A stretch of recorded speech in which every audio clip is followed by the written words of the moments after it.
Sean bienvenidos usuarios a una nueva edición de Tránsito Saludable. Los acompaña Arturo Maceda, como en otras ocasiones, pero hoy vamos a hablar de un tema que también es preocupante. En la primera semana de mayo hubo esta información que ocurrió en el norte del país. Un conductor estaba evidentemente en su vehículo y abruptamente le dio un paro cardíaco dentro de su vehículo. Él ya presentaba esta dolencia de hace mucho tiempo, pero esta situación es muy cotidiana y se puede presentar en cualquier momento. Para ello me acompaña el doctor Carlos Chávez Ayala, cardiólogo, que nos va a hablar un poco sobre esta problemática que puede tocarle a cualquiera, pero que avisa. Según los médicos siempre dice, con el corazón está fallando, avisa con tiempo, ¿no? Pero a veces la dejadez hace que ocurran lamentablemente estas situaciones. Buenos días, doctor, ¿cómo está? Buenos días, gracias por la invitación. En general, sí, hay síntomas previos, casi siempre, pero más aún hay todo un cortejo antes de la enfermedad. Hay un pre, como exacto, hay un estadio previo que puede durar meses o años inclusive, donde ocurren problemas que el paciente o no ha detectado o simplemente sí lo ha detectado pero no se ha tratado. Y el problema del infarto o los problemas agudos cerebrovasculares, los que puedan ocurrir, son una consecuencia de un problema previo mal enfocado. Lo que ahí hagamos un hincapié de un hecho. El problema que te dé un paro cardíaco al volante no es una situación que puede estar prevista por un tema que, o sea, como usted señala, con tiempo, o sea, le puede pasar a cualquiera. Cualquiera puede tener un problema al corazón. No tienes que haber nacido con un defecto al corazón para que se genere un problema a lo largo del tiempo. Sí, en general todos estamos expuestos, todos.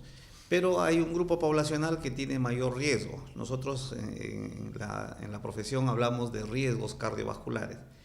Entonces hay ciertos marcadores en las personas que permiten estimar qué personas pueden tener más propensión a desarrollar este tipo de complicaciones. Por ejemplo, si yo tengo un antecedente familiar de padre o madre que hayan tenido enfermedad coronaria, infartos, sobre todo si han sido en etapas jóvenes, 40 años o 50 años o antes, definitivamente yo tengo una marca genética importante para desarrollar este problema. Si yo tengo hipertensión arterial o diabetes, por ejemplo, son etapas que me hacen estimar que estoy propenso a desarrollar estos problemas, porque son esas las enfermedades que nos predisponen, ¿no? Son una de las más comunes, pero hay una serie de enfermedades. La obesidad también es un factor. Porque, el tema del colesterol, por ejemplo. Porque, ¿no?, hay que tener en cuenta mucho eso, y más en los conductores que se dedican al transporte público, las combis, buses, todo ello, que como, bueno, trabajan todo el día y horas en exceso, porque no son personas que trabajan 8 horas al volante, trabajan mucho más, y comen en la calle, comen todo lo que, hasta lo que ven, suben a vender al micro, y pues todo eso está expuesto pues a monóxido de carbono, a otros contaminantes. Claro. Eso también, esa dieta alimenticia también perjudica. Sí, definitivamente. Los estilos de vida, que incluyen estilos alimentarios y estilos de actividad, pues son determinantes, altamente determinantes para el momento en que se desarrolla el problema. Por ejemplo, uno puede ser hipertenso, incluso diabético, o tener antecedentes familiares, etcétera. Pero si uno lleva una vida saludable, sana, haciendo ejercicio de manera ordinaria, teniendo una alimentación con ciertos cuidados generales, pues de hecho mi riesgo es menor que aquel que no tiene ningún tipo de cuidado. Entonces, nuestra sociedad y nuestro sistema de vida hacen que tengamos costumbres, que tengamos estilos de vida totalmente inapropiados, ¿no? Entonces, el hecho de que haya una forma de trabajo, no solamente en los conductores, en cualquier otra forma donde uno está sometido a estrés permanente y encima trabajo de horas excesivas, quitándole tiempo a que no podamos nosotros, claro, no solo recreativas, sino de otro tipo de cuidados personales, ¿no? Como por ejemplo seleccionar una alimentación adecuada, ¿no? Como usted dice, el conductor, por ejemplo, tiene un tiempito de espera y aprovecha para almorzar y luego sale corriendo nuevamente porque ya le toca su siguiente ruta. Entonces, definitivamente no hay una coherencia entre los cuidados ocupacionales y la prevención de este tipo de problemas. Entonces, la, la, la enfermedad tiene una serie de raíces socioeconómicas fuertes, aparte de todo un cortejo de enfermedades internas que puede tener el paciente, ¿no? Son varios factores que depende que manejan el tema. Claro, y usted mencionaba segundos antes que, o sea, son más factibles en esta persona que sigue esta rutina o este mal hábito, por llamarlo o por conceptualizarlo de alguna manera, porque le puede ocurrir a cualquiera. Yo, bueno, a título personal tengo un amigo que hace cerca de un mes, él era deportista, buena alimentación, sano, y abruptamente le dio un paro cardíaco y falleció. O sea, le puede tocar a cualquiera. No tienes que necesariamente llevar una vida mal llevada, por decir de alguna manera, para que te dé un paro cardíaco. Claro, pero como digo, eso es lo menos frecuente, claro. O sea, lo raro. Nosotros esperamos siempre tener infartos o problemas cardiovasculares en pacientes que ya están predispuestos. Es el grueso de la población. O sea, nosotros a veces nos sorprendemos de que una persona aparentemente sana, una persona que se cuida, un deportista calificado también, ¿no? Que se ha visto en noticias a veces, tiene una parada cardíaca y un desenlace fatal, que a veces hasta fallecen, ¿no? Pues es raro, pero ocurre, o sea, puede ocurrir, ¿no? Entonces, lamentablemente hay situaciones en las que nosotros no tenemos un cortejo previo y es difícil prevenir. Entonces, ¿qué cosa es lo recomendable? Que si tenemos familiares, porque ahí la carga genética es importante, claro, ¿no? Que si tenemos familiares que hayan tenido problemas cardiovasculares previos, pues hay que hacernos nosotros un seguimiento cada cierto tiempo, un chequeo, una evaluación de detección, ¿no? Que si nosotros tenemos ya algún síntoma, por inespecífico que parezca, pues podamos nosotros también acudir a una consulta y verificar que no estemos en riesgo, ¿no? Lamentablemente nuestra cultura de prevención es muy escasa, ¿no? Claro, esperamos una alarma para recién, cuando nos asustamos, recién nosotros vamos al médico. Gracias a Dios y a la normativa reciente, que ya las compañías ahora tienen normado el hecho de que a su personal lo tengan con un chequeo médico, claro, periódico. Hemos logrado detectar enfermedades mucho más tempranamente que antes. 10 años antes no teníamos eso, y casi siempre el paciente venía ya con la complicación. Claro. Ahora, gracias a chequeos que las compañías muchas veces que ya están bien estructuradas y que tienen obligatoriedad de tener chequeos médicos periódicos, se les logra detectar y se desarrolla un tratamiento que evita la complicación. Sí, doctor Chávez, justo sobre ello, también está el tema que las personas, como señalaba usted, esperan alguna alarma para asustarse y recién acudir al médico, o también se automedican. También. Ahí viene otro problema que es contraproducente. Eso es cierto. Y esa es la práctica más común en los pacientes que tienen, digamos, el trabajo de conducir, ¿no? A veces el paciente se está infartando, está con molestia importante, clara, incluso el mismo paciente lo sospecha, pero se va al farmacéutico o simplemente por su cuenta ahí tiene algo para el dolor y toma. Entonces, y pospone el tratamiento real del problema, llevándose complicaciones y exponiéndose a la muerte, porque una vez que uno está con un proceso coronario, cardíaco en curso, la tasa de mortalidad sin tratamiento es muy alta, ¿no? Entonces, nosotros decimos, cuando un paciente tiene ya indicadores claros de que está desarrollando un infarto, que está desarrollando algún problema cardiovascular, pues hay que tenerlo monitoreado. ¿Por qué? Porque ellos hacen lo que se llama muerte súbita, ¿no? Y la muerte súbita ¿Cómo se cataloga esto, la muerte súbita? La muerte súbita es una muerte que ocurre en poco tiempo de instalados los síntomas, generalmente dentro de la primera hora de instalados los síntomas. Entonces, si el paciente empieza con los síntomas y no acude prontamente al médico, a la evaluación, a los exámenes correspondientes y a una vigilancia adecuada que permita detectar la parada cardíaca y darle tratamiento para sacarlo de la parada, pues fallecen, ¿no es cierto? Fallecen. Entonces, muerte súbita es algo irremediable. El grupo de pacientes que fallecen dentro de la primera hora por no tener una atención adecuada. Entonces, hay un grupo de pacientes que hacen eso. Y otro grupo de pacientes que infartan y logran pasar la primera hora, la segunda hora y fallecen en el curso del problema, claro, ¿no? Entonces, la idea es que si ya tenemos síntomas, pues hay que ir al médico, ¿no? Hay que ir al Lo médico. bueno, lo importante es, y nosotros somos conscientes, y más cuando hay carga genética, como lo señala usted, es buscar la forma de tener un seguro, algo para poder realizarse controles periódicamente para prevenir. Sí, eso sería lo ideal. Eso sería lo ideal. Aunque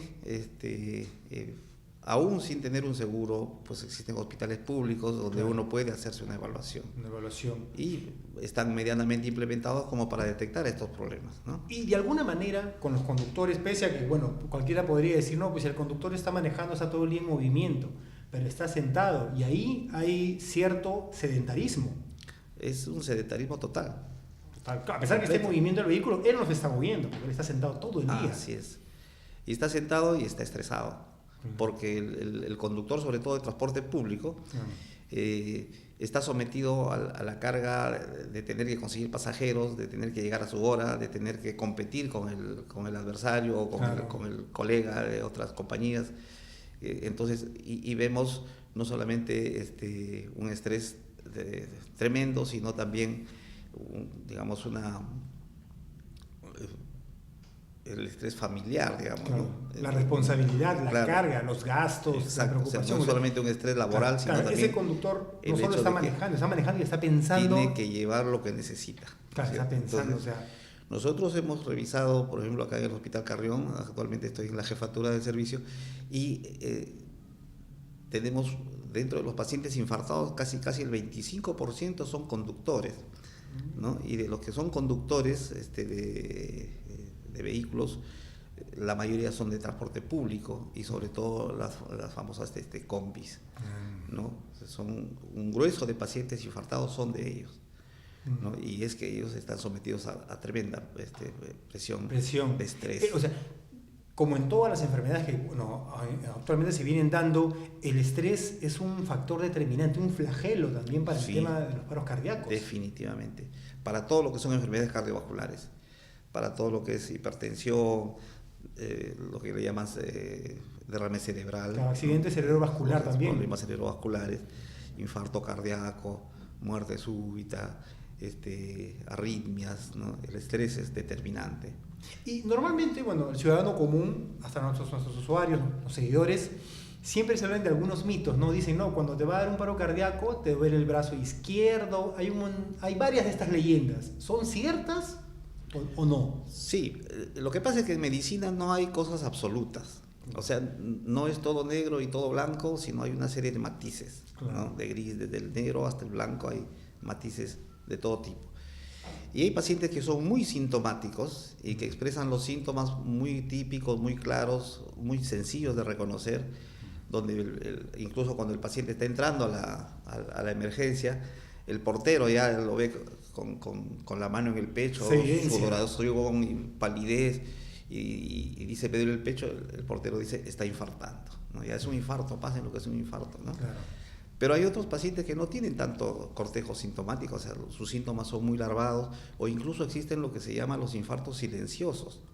Wow, ¿no? ¿Cómo es esto? Un paciente puede infartarse sin haber sentido nada de dolor de pecho, porque el aviso para el infarto es el dolor en el pecho, que puede ser un dolor en el centro del tórax, irradiado o reflejado en alguno de los miembros superiores o a la mandíbula, o incluso a la espalda, ¿no? Entonces, el dolor es lo que nos avisa. Pero hay pacientes que no tienen dolor, entonces infartan sin dolor y nosotros le llamamos infarto silencioso. Hay un grupo de pacientes que tienden a desarrollar este tipo de problemas más frecuentemente, son especialmente los diabéticos y los pacientes mayores. Aquellos ancianos mayores de 70 años pueden hacer infartos y solamente, por ejemplo, uno los reconoce. ¿Por qué? Porque el paciente se desubica. Está un poco confuso, nervioso, no sabe qué tiene el señor y te lo llevan a la consulta y dice, doctor, ¿sabe qué? Está muy tenso porque no sé qué le pasó. Y lo ves, el señor está nervioso y te dice, doctor, tengo una ansiedad que no sé por qué. Le tomas un electrocardiograma y está infartando. Wow. No, entonces son los llamados infartos silenciosos. Tienen síntomas inespecíficos. Si uno no está atento no lo reconocería. ¿Me entiende? Entonces, son principalmente diabéticos y pacientes mayores. Pero esos son un grupo de pacientes. Pero en general el síntoma de aviso más importante es el dolor de pecho, ¿no? El dolor de pecho, como tú mismo mencionas, con irradiación al brazo, sobre todo el brazo izquierdo, ¿no? A la mandíbula, ¿no? Al cuello. O a la espalda, como usted señala. O sea, pero de alguna manera el corazón, para que falle, porque el corazón prácticamente es el motor del cuerpo humano, ¿no? Como lo catalogan ustedes, falla porque viene a raíz de diversas enfermedades, como usted dice, la diabetes, el estrés. ¿Qué otras enfermedades más pueden afectar más en el día a día a un transportista, ¿no? Porque obviamente el estrés es uno de los puntos. ¿La diabetes proviene de una mala alimentación o también de una carga genética? Hay una predisposición genética para diabetes. Los hijos de pacientes diabéticos tienden a desarrollar más diabetes. No siempre, pero sí hay un porcentaje muchísimo mayor de hijos diabéticos de pacientes que son diabéticos. Por genética. Pero hay como que hay división, porque yo he escuchado siempre que comentan algunas personas, porque si tiene diabetes, yo dicen, no, tiene diabetes emotivo. ¿Cómo es el diabetes emotivo? ¿Cómo es esto? ¿O es un...? En general son estadios previos a la instalación completa de la enfermedad. También hablan de, por ejemplo, hipertensión emotiva. Claro, sí. ¿No? ¿Qué ocurre? Que normalmente la presión arterial es un signo que varía con las emociones. Los pacientes que tenemos la presión absolutamente normal, también si nos emocionamos, discutimos con alguien o tenemos alguna emoción intensa, te comunicas del fallecimiento de algún vecino, algún familiar, la presión tiende a elevarse. Lo que pasa es que si tenemos buena salud cardiovascular, hay reflejos que logran contener esa elevación de la presión y aplacan esa elevación. Entonces sube por unos instantes, pero luego nuevamente el organismo lo mantiene a raya y corrige ese problema. Se va estabilizando. Exacto. Ese reflejo con el tiempo y con la enfermedad degenerativa, la instalación de la enfermedad, se va perdiendo. Entonces, ¿qué ocurre? Que el paciente tiene alguna emoción intensa y se le sube la presión, sus mecanismos propios no logran contenerlo y la presión se queda altita por un largo rato. Y después de que se calma, se tranquiliza eso, ya se le normaliza la presión arterial. No, es hipertensión emotiva. Pero eso no es más que un paso inicial a la instalación cada vez más estable de la hipertensión. Con el tiempo, si el paciente no corrige ese problema o los problemas que lo han llevado a eso, va a desarrollar hipertensión sostenida o hipertensión crónica, porque la hipertensión es una enfermedad crónica, ¿no? Es el primer paso nada más, a este nombre, como le llaman. Lo mismo ocurre con la diabetes, por ejemplo, ¿no? Se sufre un estrés emocional o un estrés físico, como puede ser una enfermedad, por ejemplo, ¿no? Somos personas normales, nos enfermamos de una neumonía y bueno, nos llevan al hospital, nos van a tratar y nos detectan glucosa alta, ¿no? Entonces dicen, no, este paciente puede ser diabético.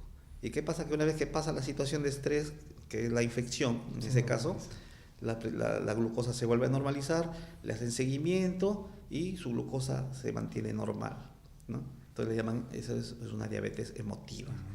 Pero el paciente ya está perdiendo el control de la glucosa, ya tiene problemas de control de glucosa. Entonces es muy probable que en un tiempo a mediano o a largo plazo desarrolle la enfermedad completa. ¿De todas maneras la va a desarrollar o puede hacer prevención? Es lo más probable, salvo que corrija los factores que lo están llevando a ese problema. O sea, en diabetes, en enfermedades metabólicas en general, hay una serie de disturbios previos que van haciendo que el paciente la desarrolle, ¿no? Pero en un alto porcentaje la va a desarrollar, es un mínimo el que puede con prevención. Sí, lo que pasa es que la puede desarrollar mucho más adelante. O sea, estamos hablando de que los pacientes comienzan a tener este tipo de problemas a los 35, 40, 45 años, y si logran corregir sus cosas, la diabetes la instalan a los 55, 60 o 65 años. Es determinante, de todas maneras no se puede evitar. Y si lleva siempre un estilo de vida adecuado, hará una diabetes muy sencilla de controlar. A veces solamente controlas con dieta. Desordenas tu dieta y la glucosa se te sube. Ordenas tu dieta y se te arregla, ¿no? Entonces son severidades de la enfermedad. Hacen enfermedades más leves si tú haces un estilo de vida mucho más apropiado, ¿no? A veces, como digo, ¿no? El paciente con una buena dieta, con una buena estilo de vida, ¿no? Puede ser que sus niveles de glucosa se mantengan bien, pero no significa que está libre de la enfermedad. Se vuelve a descuidar, vuelve a comer mal y la glucosa se le vuelve a subir, ¿no?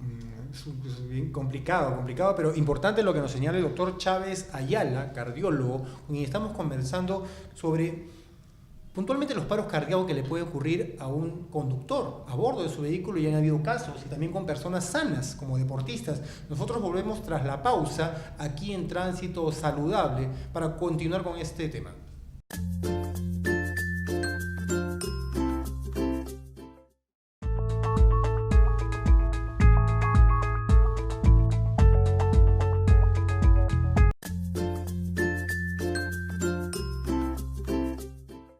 Continuamos en Tránsito Saludable.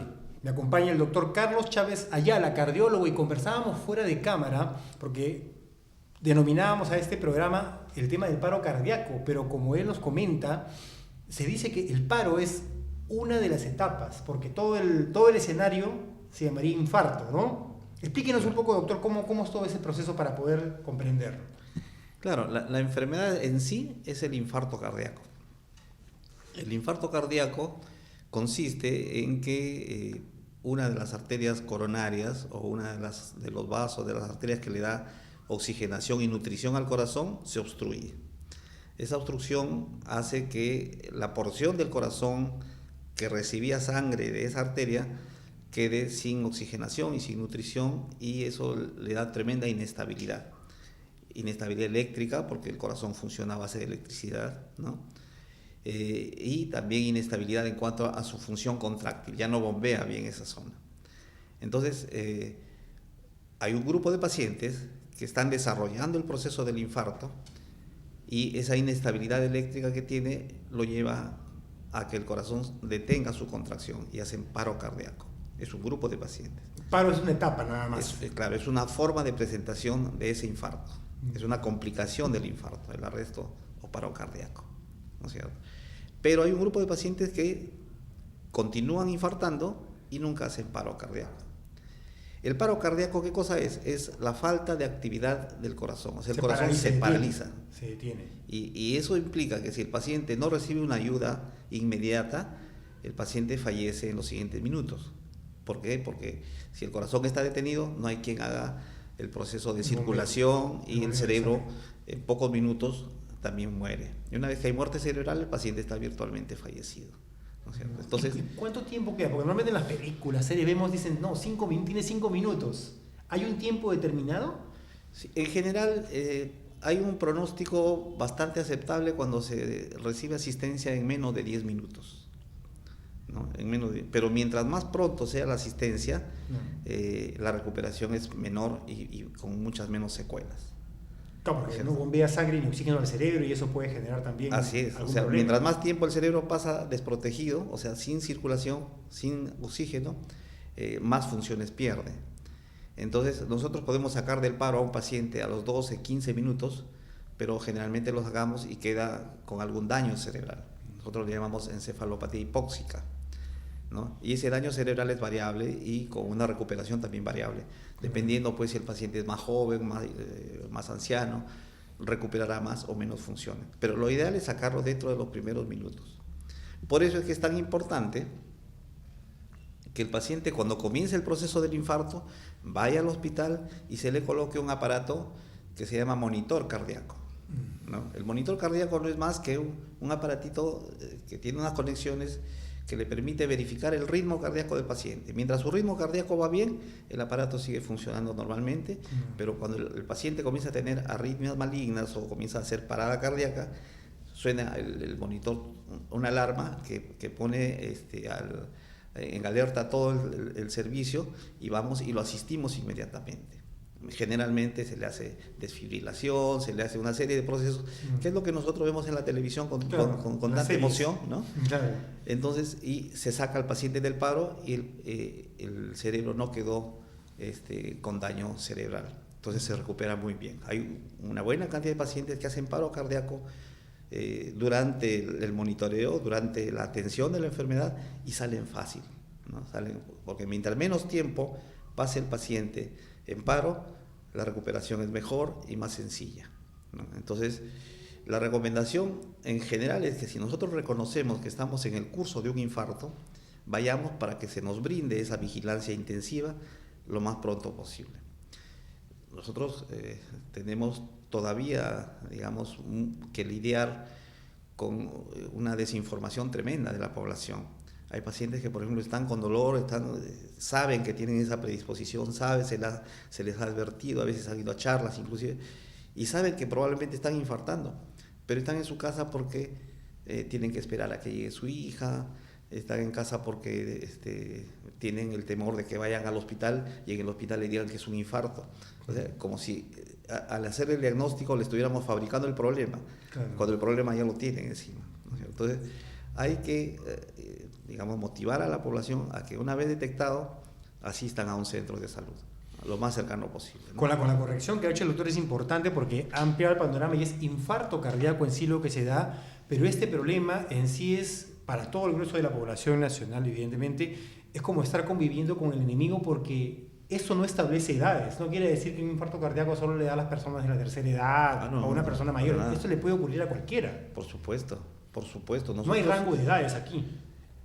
Generalmente es más frecuente en personas mayores, pero actualmente, debido al estilo de vida que tenemos en los últimos 30 años, hemos modificado tremendamente la epidemiología de nuestros cuadros de infarto. Nosotros en el hospital hemos recibido pacientes de 28 años de edad con infarto agudo, de tipo aterosclerótico, o sea, un infarto agudo desencadenado como ordinariamente ocurre, o sea, como lo conocemos. Porque hay un grupo de infartos también que ocurren en otro tipo de pacientes. Por ejemplo, los consumidores de cocaína, por ejemplo, ¿no? Ellos pueden infartar también, pero hacen un infarto no porque se les obstruye la arteria, sino porque la arteria se cierra totalmente, hace un vasoespasmo tremendo y deja desprotegido el corazón. Como resultado de y eso sí hemos visto en gente, claro, en gente mucho más joven, ¿no? Consumidores de cocaína, que llegan con este problema. Pero infartos no relacionados a cocaína o a procesos secundarios los estamos viendo cada vez más jóvenes. Y es que actualmente, pues,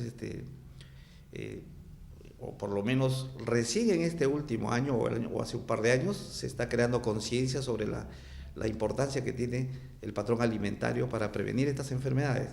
Porque en los últimos 30 años, pues el consumo de comida chatarra, de que el paciente no baja a almorzar, sino que se pide una hamburguesa y se va comiendo mientras sigue manejando y sigue trabajando, o un pollo bróster, en fin. Mucha grasa. Muchísima grasa. Entonces, eso, sumado al tema del estrés, sumado al tema del sedentarismo, porque están sentados todo el día, y bueno, al sobrepeso que desarrollan debido a todo eso, pues ni hablar. O sea, es un paciente de alto riesgo. O sea, como repito, nosotros tenemos una buena cantidad de conductores de combis y de taxis que hacen infartos cardíacos. Pero el tema es como si estuvieras cargando pues una bomba, ¿no? Porque estás metiendo pues comida chatarra, el sedentarismo, y la mayoría de casos, obviamente porque están al volante todo el día, no toman agua. O no los ves comiendo en ensalada. Claro, no comen ensalada. Entonces, porque obviamente no pueden bajar a hacer sus necesidades porque están conduciendo y eso también es otro problema. Claro. Nosotros estamos planificando una intervención para promover el consumo de frutas en este tipo de pacientes. O sea, es difícil definitivamente que tú le puedas alcanzar una ensalada a un chofer para que coma una ensalada. Pero sí el paciente puede llevar su fruta en su unidad y comer su fruta. O sea, comerse 2 o 3 frutas en una mañana en lugar de un paquete de galletas o de tomarse una Coca-Cola, o en lugar de pedirse por ahí una fritura, una fritura cualquiera, ¿no? Es mucho más saludable. El tema es que no hay, digamos, todavía un buen hábito. Buen hábito, ¿no? Entonces, pienso que debería invertirse un poco más de tiempo en los sistemas de salud o los sistemas de comunicación masiva. Claro. Hacer campañas de prevención. Lógico. O sea, nosotros estamos, por ejemplo, asistiendo a panoramas donde se hace todo un cortejo publicitario porque aparecen casos de Guillain-Barré. Tenemos, digamos, porque aparece un caso de tal o cual enfermedad, pero no nos damos cuenta que la enfermedad coronaria y los infartos cardíacos, en general la enfermedad cardiovascular, es ya ahorita una causa importantísima de muerte y será la primera causa de muerte en los siguientes años, porque nosotros estamos siguiendo el curso epidemiológico de lo que ocurrió con los países hoy llamados desarrollados. Entonces, Estados Unidos ha estado a punto de entrar en quiebra su sistema de salud debido a la enfermedad cardiovascular. Claro, uno de los problemas que más desgasta en Estados Unidos es la obesidad mórbida. Lógico. Y eso conlleva, pues. Así es. Entonces, ellos tienen la enfermedad cardiovascular como su primer problema de salud pública. Y ahí gastan la mayor parte de sus recursos, ¿no? ¿Pero por qué? Porque los pacientes sí son atendidos. Aquí no se gasta tanto, ¿pero por qué? No porque no se requiera, sino porque no hay cómo y no hay dónde. Claro. ¿No es cierto? Entonces, si usted supiera la cantidad de pacientes que necesitan ir a un cateterismo cardíaco y que no se hacen porque no hay cómo, no hay centros suficientes y quedan sin tratamiento. O sea, no es que la enfermedad no cueste tanto, es que no lo estamos gastando, no estamos gastando lo que deberíamos gastar. Así claro. es. Entonces, si fuera así, sería un problema gordo para el Estado. Así claro, es. como dice usted por el tema epidemiológico, claro, porque o sea, se debe trabajar en paralelo, ¿no? Lo ideal sería lo paralelo, ¿no? Trabajar en tratamientos y trabajar en prevención. Así es. ¿no? Porque de alguna manera controlas que tus pacientes para tratamiento reduzcan si trabajas prevención, para que buenos hábitos y todo ello. Claro. Un esquema de salud curioso, por ejemplo, es Cuba, ¿no? Cuba hace salud pública de manera muy intensiva, ¿no? Pero para ellos también ha sido muy complicado lidiar con la mentalidad de las personas. Claro. Entonces, por ejemplo, sus hábitos alimentarios no han podido ser corregidos lo suficientemente, pero sin embargo el trabajo que hace la seguridad en cuanto a la educación desde la infancia ha hecho que ellos tengan unas tasas muchísimo mejores que lo que pueden tener los Estados Unidos mismos, ¿no? En cuanto a la enfermedad. Entonces, la mentalidad de las personas lamentablemente puede cambiar siempre que somos más jóvenes, claro. ¿no? Entonces, el lugar de trabajo del Estado debería estar desde los colegios, ¿no? Así como se les informa a los niños que tienen que vacunarse para el papiloma, que tienen que tener una salud sexual saludable, que tienen que tener, algunos cuidados en cuanto a sus cuestiones de salud psicológica. También debería enseñárseles salud en cuanto a estilos de vida, ¿no? Claro, eso debe ser una política de Estado, una política de Estado para hacer prevención. Lo que pasa es que a veces muchos gobernantes o las autoridades mismas ven estos temas como que no son adecuados o no lo ven, pero invertir en esto es mejor que invertir en otras cosas. Así es, y es mejor prevenir que curar. Claro. Entonces, si nosotros tuviéramos posibilidades de llegar, por ejemplo, a la población con avisos radiales, con avisos en centros o en canales de alta difusión, ¿no? Así como se promociona, pues, qué sé yo, al Kentucky Fried Chicken, claro, en una cuña de 30 segundos, claro, solamente con 10 segundos nada más de cuña, tal vez como parte del pago de impuestos de las televisoras, se haría muchísimo porque lo que nos falta es información. Claro, la desinformación siempre puede generar el caos, y eso es lo que está pasando a nivel de salud. Sí. Entonces, la enfermedad coronaria, el tema que nos trae el día de hoy, es una bomba de tiempo en salud pública y es una bomba de tiempo individualmente en cada persona. O sea, en salud pública, ¿por qué? Porque a la prontitud nosotros vamos a estar teniendo cada vez mayor cantidad de pacientes infartados, mayor cantidad de pacientes secuelados, y lamentablemente si el paciente no muere, queda con problemas para desarrollar bien su trabajo en su vida posterior, o queda con secuelas si es que es un problema cerebrovascular, por ejemplo. Entonces ya es una carga para la familia y para el Estado, y es un ser humano que deja de producir. Entonces eso se tiene que estimar. Nosotros lamentablemente solamente estamos en el nivel de estimación de cuántos pacientes fallecen, pero no estimamos la carga económica Claro. posterior para el Estado y para la Claro, tiene que haber misma una familia. política para evaluar lo previo, para hacer prevención, que es lo Claro. importante, porque lo que hay que entender es que una persona que sufra pues, un infarto cardíaco o que ya tenga problemas que vienen avisando, como nos señala usted, que no solo el problema está en él, como usted señala, o sea, porque ahí hay toda una carga familiar. Y si hay secuelas a consecuencia de un infarto, la carga va a ser para la familia, Así es. no es para la persona sola, o sea, porque eso involucra Así a es. varios factores, o sea, hay que entender eso para poder implantarlo como política. Y eso ocurre con todas las enfermedades. Con todo, absolutamente con todo, pero muy particularmente con esto porque son enfermedades crónicas, ¿no? Son enfermedades crónicas que si un paciente, nosotros por ejemplo tenemos pacientes que son taxistas, ¿no? Y es su forma de trabajo, es su forma de vida. Usted no tiene que cambiar de trabajo, me dice, doctor, pero ¿qué otra cosa voy a hacer?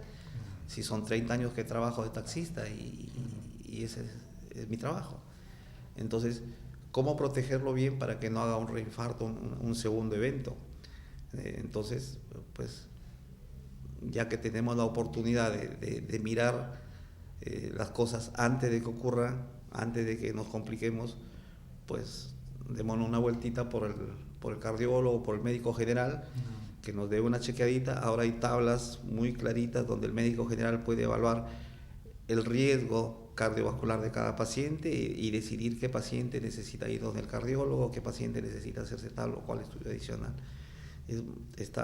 Gracias al problema mayúsculo que tienen los Estados Unidos y los países europeos, ellos han desarrollado formas de trabajo muy sencillas que nos permiten a todos nosotros tener más fácil la tarea, ¿no? Establecer el rango pues, de peligrosidad que puede ocurrir esto. Sí. Usted justo nos comentaba hace unos segundos que hay taxistas pues, ¿no? que manejan 30 años y así hay personas que trabajan años en ese proceso, ¿no?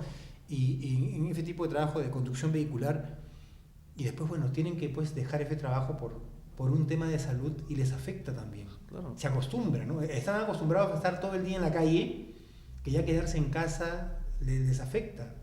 Claro, los deprime. Los deprime, ¿no? y eso puede conllevar también a un... Claro, que es una enfermedad ¿Cómo manejar propiamente. toda esa situación? Y bueno, existe un problema en el post-infarto de gran desatención. O sea, no se les atiende adecuadamente. Lo que debiera ocurrir es pasar a una fase de recuperación que se llama rehabilitación cardíaca. Son procesos estructurados, bien documentados y que altamente demostrados de que logran reincorporar al paciente a sus actividades con un rango muy aceptable de seguridad. Entonces, como aquí en el país no se hace rehabilitación cardíaca, la mejor salida que tiene el médico es decirle, no, usted podría reinfartar, usted podría complicarse nuevamente, entonces no vuelva, cambie de actividad. Claro. Pero deja al paciente desprotegido y abandonado. Entonces, también nos faltan centros de rehabilitación cardíaca, que son diferentes a los centros de rehabilitación comunes y corrientes, como cuando ocurre que uno se fractura la pierna, que uno está mal de la columna, etc. Hacer terapia de rehabilitación. Igual, cuando el corazón enferma, también hay procesos de rehabilitación cardíaca que le permiten al paciente desarrollar nuevamente sus capacidades y en lo posible volver a su trabajo, ¿no? Entonces, todas estas cosas que estamos mencionando, lo único que ponen en claro es que hay una desatención importante en el tema cardiovascular.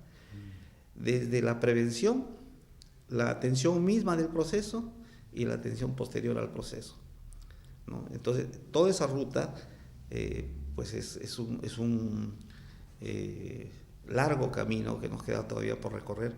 Nosotros a nivel de salud pública, a nivel del Ministerio de Salud, tenemos pocas herramientas todavía.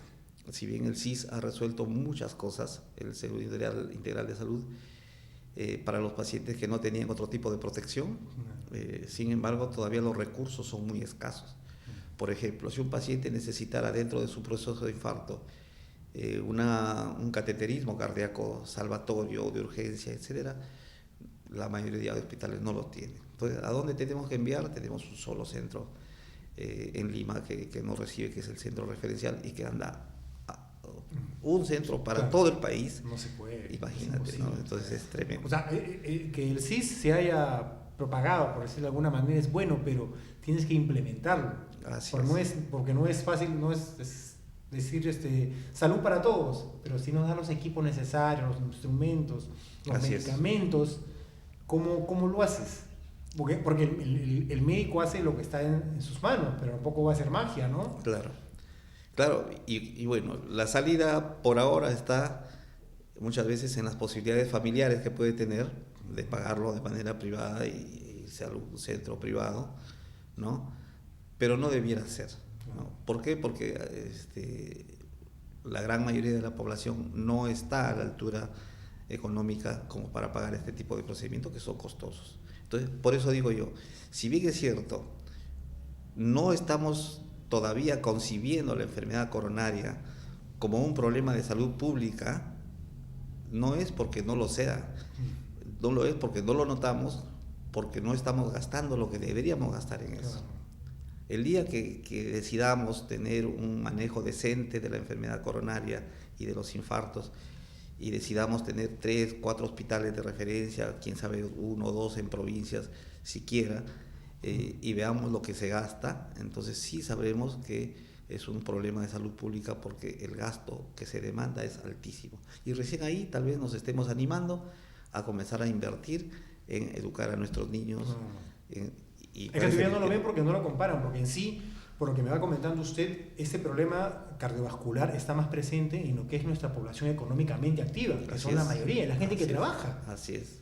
Son la gente que mueve el país. Exacto. Entonces, si no ves por ellos, tu maquinaria se puede paralizar. Así es. Y eso es lo que ocurre. Y eso es lo que ocurre. Pero como digo, ¿no? Por ejemplo, el grueso de la población peruana se atiende ahora al Ministerio de Salud. Hay un porcentaje para salud y hay otro porcentaje menor todavía en privados. Pero el grueso está en MINSA. Y son pacientes que no tienen otro tipo de seguro.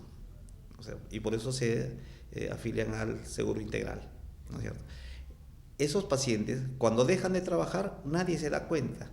¿Por qué? Porque generalmente son trabajadores independientes, trabajadores que no cotizan un seguro.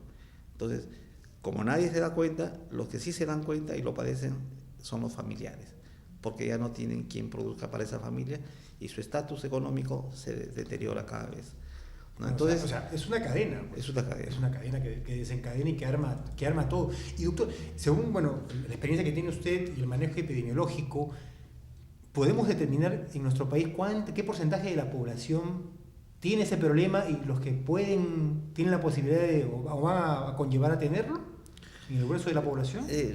En general, los datos no son muy precisos, porque no hay, pero se han hecho algunos esfuerzos, digamos, parciales, ¿no? Por ejemplo, hipertensión arterial es una de las enfermedades más prevalentes y que predisponen a problemas coronarios y cardiovasculares.